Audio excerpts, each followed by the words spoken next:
Welcome, dear listener. This is your time to relax, unwind, and drift gently into a peaceful slumber.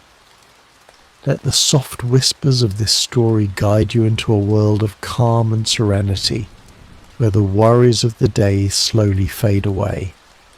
Close your eyes, take a deep breath, and let the journey begin. Chapter 12. The Avenging Angels. All night their course lay through intricate defiles and over irregular and rock-strewn paths.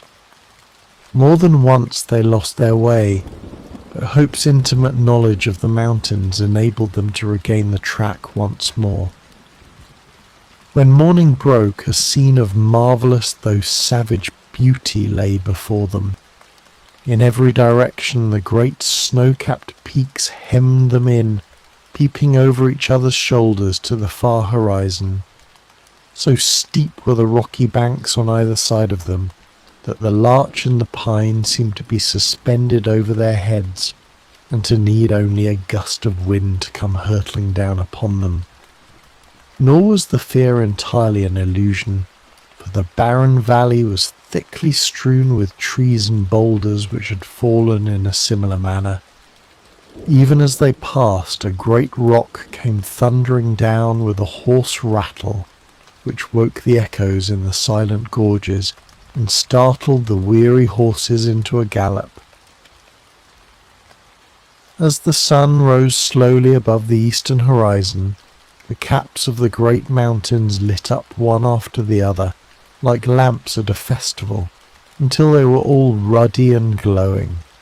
The magnificent spectacle cheered the hearts of the three fugitives and gave them fresh energy. At a wild torrent which swept out of a ravine they called a halt and watered their horses, while they partook of a hasty breakfast.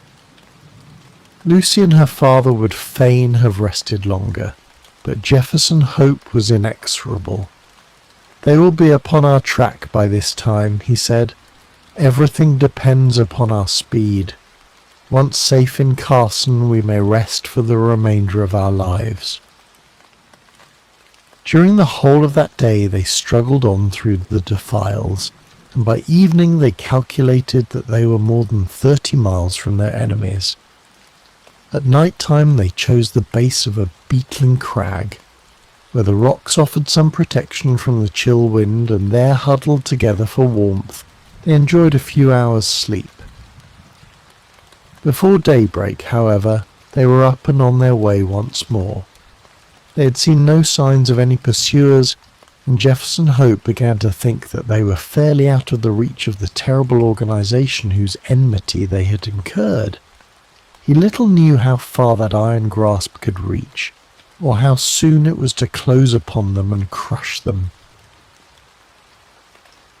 About the middle of the second day of their flight, their scanty store of provisions began to run out. This gave the hunter little uneasiness, however, for there was game to be had among the mountains, and he had frequently before had to depend upon his rifle for the needs of life. Choosing a sheltered nook, he piled together a few dried branches and made a blazing fire, at which his companions might warm themselves, for they were now nearly 5,000 feet above the sea level, and the air was bitter and keen. Having tethered the horses and bade Lucy adieu, he threw his gun over his shoulder and set out in search of whatever chance might throw in his way. Looking back, he saw the old man and the young girl crouching over the blazing fire, while the three animals stood motionless in the background. Then the intervening rocks hid them from his view. He walked for a couple of miles through one ravine after another without success, though from the marks upon the bark of the trees and other indications, he judged that there were numerous bears in the vicinity. At last, after 2 or 3 hours' fruitless search, he was thinking of turning back in despair, when casting his eyes upwards he saw a sight which sent a thrill of pleasure through his heart. On the edge of a jutting pinnacle, 300 or 400 feet above him, there stood a creature somewhat resembling a sheep in appearance, but armed with a pair of gigantic horns. The bighorn, for so it is called, was acting probably as a guardian over a flock which were invisible to the hunter, but fortunately it was heading in the opposite direction and had not perceived him. Lying on his face, he rested his rifle upon a rock and took a long and steady aim before drawing the trigger. The animal sprang into the air, tottered for a moment upon the edge of the precipice, and then came crashing down into the valley beneath. The creature was too unwieldy to lift, so the hunter contented himself with cutting away one haunch and part of the flank. With this trophy over his shoulder, he hastened to retrace his steps, for the evening was already drawing in. He had hardly started, however, before he realized the difficulty which faced him. In his eagerness he had wandered far past the ravines which were known to him, and it was no easy matter to pick out the path which he had taken. The valley in which he found himself divided and subdivided into many gorges, which were so like each other that it was impossible to distinguish one from the other. He followed one for a mile or more until he came to a mountain torrent, which he was sure that he had never seen before. Convinced that he had taken the wrong turn, he tried another, but with the same result. Night was coming on rapidly, and it was almost dark before he at last found himself in a defile which was familiar to him. Even then, it was no easy matter to keep to the right track, for the moon had not yet risen, and the high cliffs on either side made the obscurity more profound. Weighed down with his burden, and weary from his exertions, he stumbled along, keeping up his heart by the reflection that every step brought him nearer to Lucy, and that he carried with him enough to ensure them food for the remainder of their journey. He had now come to the mouth of the very defile in which he had left them. Even in the darkness he could recognize the outline of the cliffs which bounded it. They must, he reflected, be awaiting him anxiously, for he had been absent nearly 5 hours. In the gladness of his heart he put his hands to his mouth and made the glen re-echo to a loud halloo as a signal that he was coming. He paused and listened for an answer. None came save his own cry, which clattered up the dreary silent ravines and was borne back to his ears in countless repetitions. Again he shouted, even louder than before, and again no whisper came back from the friends whom he had left such a short time ago. A vague, nameless dread came over him, and he hurried onwards frantically, dropping the precious food in his agitation. When he turned the corner, he came full in sight of the spot where the fire had been lit. There was still a glowing pile of wood ashes there, but it had evidently not been tended since his departure. The same dead silence still reigned all round. With his fears all changed to convictions, he hurried on. There was no living creature near the remains of the fire. Animals, man, maiden, all were gone. It was only too clear that some sudden and terrible disaster had occurred during his absence, a disaster which had embraced them all, and yet had left no traces behind it. Bewildered and stunned by this blow, Jefferson Hope felt his head spin round, and had to lean upon his rifle to save himself from falling. He was essentially a man of action, however, and speedily recovered from his temporary impotence. Seizing a half-consumed piece of wood from the smouldering fire, he blew it into a flame and proceeded with its help to examine the little camp. The ground was all stamped down by the feet of horses, showing that a large party of mounted men had overtaken the fugitives, and the direction of their tracks proved that they had afterwards turned back to Salt Lake City. Had they carried back both of his companions with them? Jefferson Hope had almost persuaded himself that they must have done so, when his eye fell upon an object which made every nerve of his body tingle within him. A little way on one side of the camp was a low-lying heap of reddish soil, which had assuredly not been there before. There was no mistaking it for anything but a newly dug grave. As the young hunter approached it, he perceived that a stick had been planted on it, with a sheet of paper stuck in the cleft fork of it. The inscription upon the paper was brief, but to the point. John Ferrier, formerly of Salt Lake City, died August 4th, 1860. The sturdy old man, whom he had left so short a time before, was gone then, and this was all his epitaph. Jefferson Hope looked wildly round to see if there was a second grave, but there was no sign of one. Lucy had been carried back by their terrible pursuers to fulfill her original destiny by becoming one of the harem of the eldest son. As the young fellow realized the certainty of her fate and his own powerlessness to prevent it, he wished that he too was lying with the old farmer in his last silent resting place. Again, however, his active spirit shook off the lethargy which springs from despair. If there was nothing else left to him, he could at least devote his life to revenge. With indomitable patience and perseverance, Jefferson Hope possessed also a power of sustained vindictiveness, which he may have learned from the Indians amongst whom he had lived. As he stood by the desolate fire, he felt that the only one thing which could assuage his grief would be thorough and complete retribution, brought by his own hand upon his enemies. His strong will and untiring energy should, he determined, be devoted to that one end. With a grim white face, he retraced his steps to where he had dropped the food, and having stirred up the smouldering fire, he cooked enough to last him for a few days. This he made up into a bundle, and tired as he was, he set himself to walk back through the mountains upon the track of the Avenging Angels. For 5 days he toiled footsore and weary through the defiles, which he had already traversed on horseback.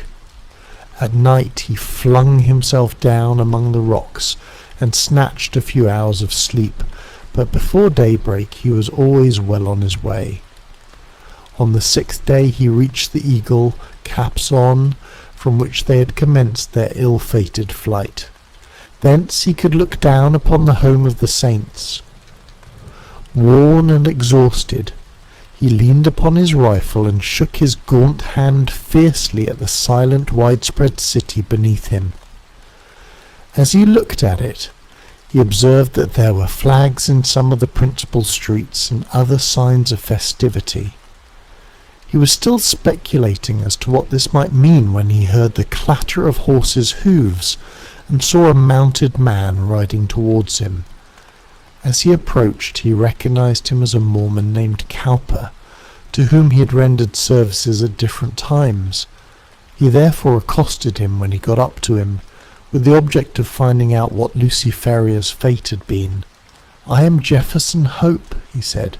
"You remember me?" The Mormon looked at him with undisguised astonishment.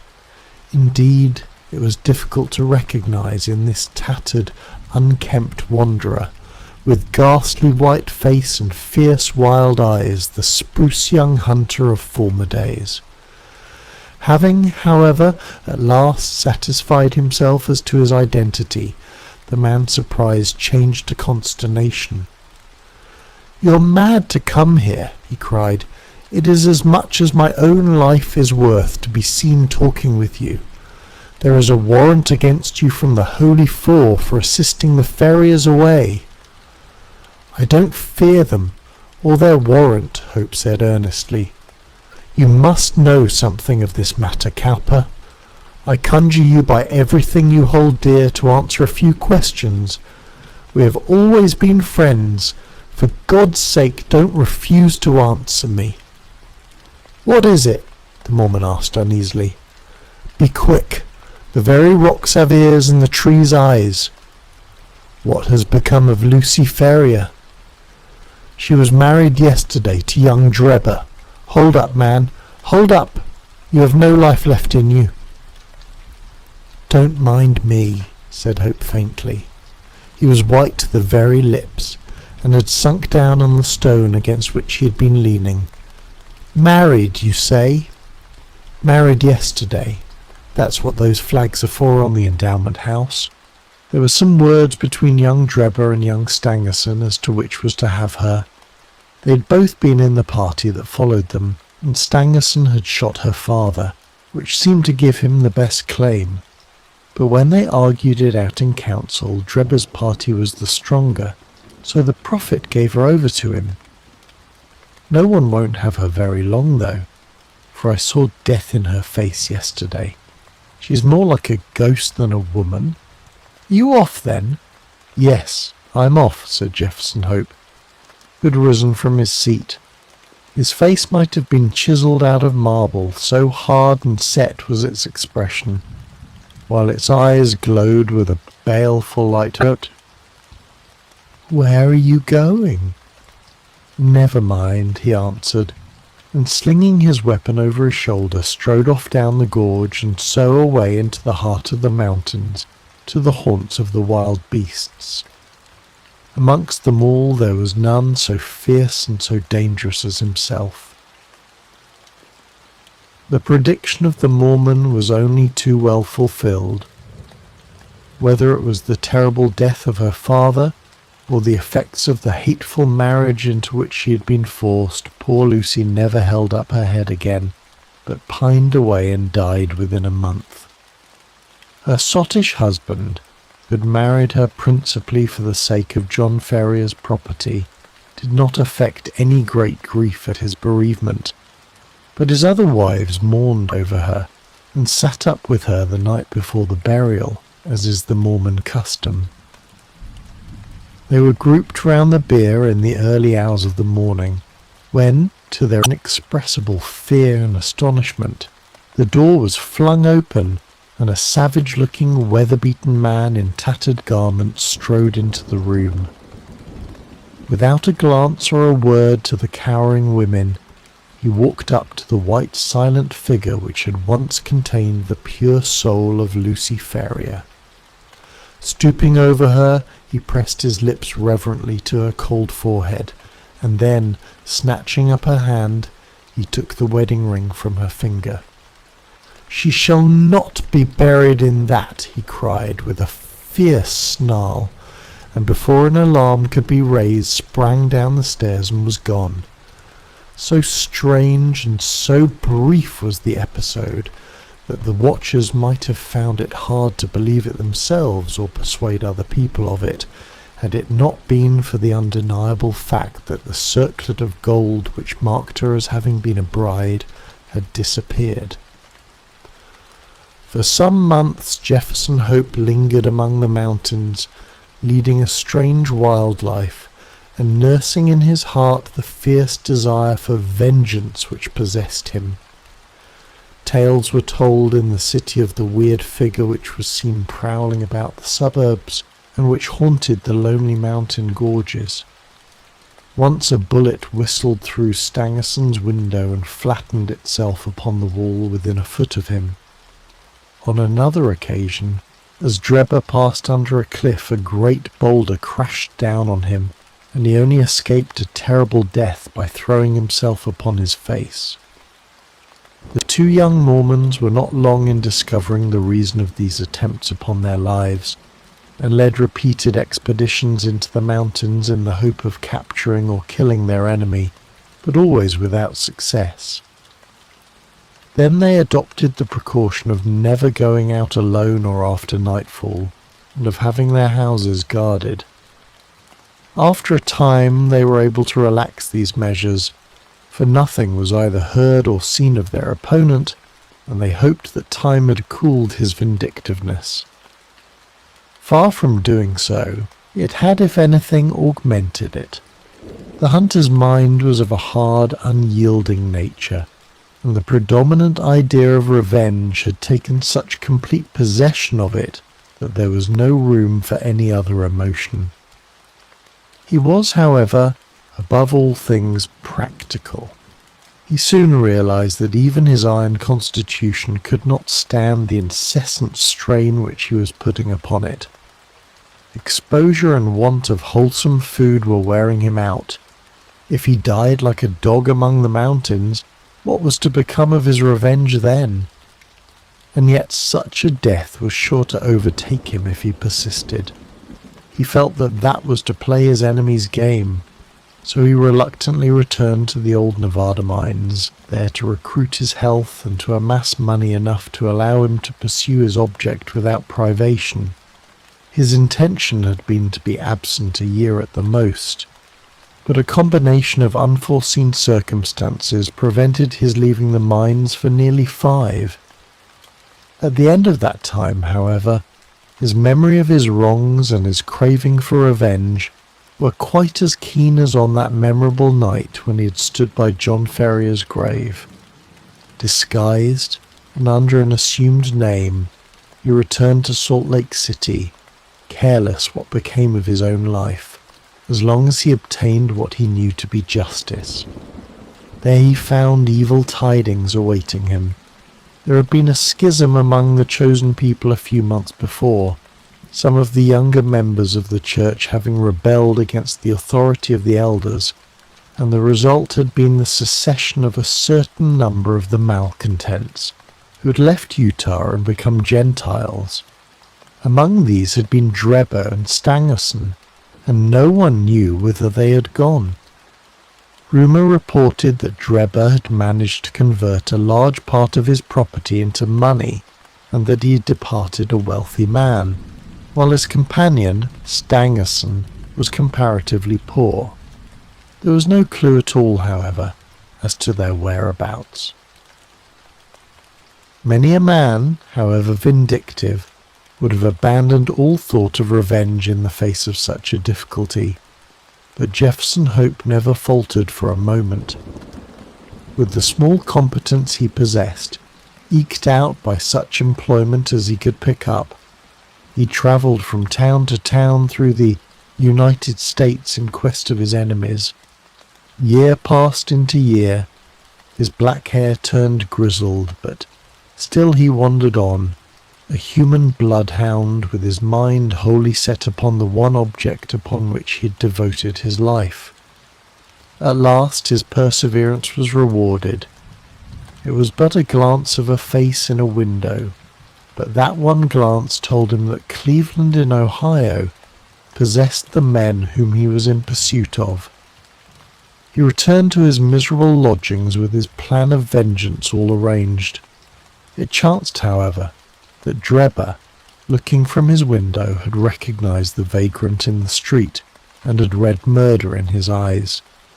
He hurried before a justice of the peace, accompanied by Stangerson, who had become his private secretary, and represented to him that they were in danger of their lives from the jealousy and hatred of an old rival.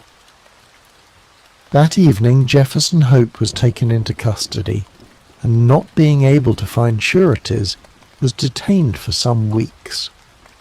When at last he was liberated, it was only to find that Drebber's house was deserted, and that he and his secretary had departed for Europe. Again the Avenger had been foiled, and again his concentrated hatred urged him to continue the pursuit. Funds were wanting, however, and for some time he had to return to work, saving every dollar for his approaching journey. At last, having collected enough to keep life in him, he departed for Europe, and tracked his enemies from city to city, working his way in any menial capacity, but never overtaking the fugitives. When he reached St. Petersburg, they had departed for Paris, and when he followed them there, he learned that they had just set off for Copenhagen. At the Danish capital he was again a few days late, for they had journeyed on to London, where he at last succeeded in running them to earth. As to what occurred there, we cannot do better than quote the old hunter's own account as duly recorded in Dr. Watson's journal, to which we are already under such obligations.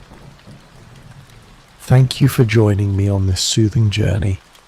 As the story lingers in your dreams, may your sleep be deep and restful. Until we meet again, stay safe, stay cozy, and sweet dreams.